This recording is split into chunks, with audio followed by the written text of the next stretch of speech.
Next బిఫోరానా. ఈ బిఫోరానా అనేది మనకు తెలిసింది ఫ్రాగ్ దీని నుంచి ప్రిపేర్ చేస్తారు. సో ఈ బిఫోరానాలో ఇండికేషన్స్ ఏంటి అంటే లాస్ట్ స్టేజెస్, అల్సరేషన్స్, నెక్స్ట్ ఏమీ చేయలేము, ఇంకా దీనికి ఒక సఫరింగ్ తగ్గించడం తప్ప ఇంకేం చేయలేము అన్న కండిషన్స్లో ఈ బిఫోరానా చాలా బాగా పనిచేస్తుంది.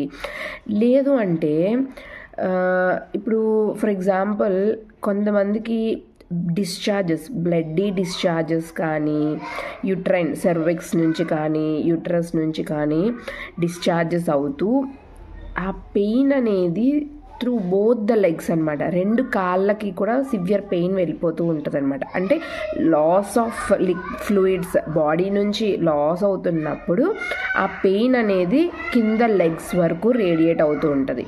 సో అలాంటి కండిషన్స్లో ఈ బిఫోరానా చాలా బాగా. So next scrophularia. ఈ స్క్రోఫ్యులేరియా అనేది ఇది కూడా హార్డ్ ట్యూమర్స్ కండిషన్లోనే అప్లికబుల్ అవుతుంది, బ్రెస్ట్ ట్యూమర్స్లో. అయితే పెయిన్ చాలా సివియర్గా ఉంటుంది. ఇవన్నీ జనరల్ కామన్ సిమ్టమ్స్ అన్నీ, క్యాన్సర్ యొక్క కామన్ సిమ్టమ్స్ అన్నీ ఉంటాయి. వీటితో పాటు ఆ వీక్నెస్కి, ఆ కండిషన్కి ఎవరికైతే చాలా డ్రౌజీగా ఎప్పుడు పడుకోవాలని అనిపిస్తూ ఉంటుందో అలాంటి వాళ్ళల్లో ఈ స్క్రోఫ్యులేరియా అనేది చాలా బాగా పనిచేస్తుంది. నెక్స్ట్ సిస్టస్ కానడెన్సిస్.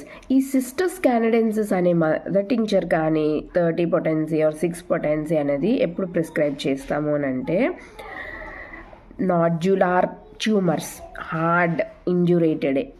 బట్ ఇండికేషన్ ఏంటి అంటే చిలి, అంటే చల్లగాలి తగిలేసరికి వాచిపోవడము, చాలా గట్టిగా అయిపోవడము, సివియర్ పెయిన్ రావడము అనేది జరుగుతూ ఉంటుంది.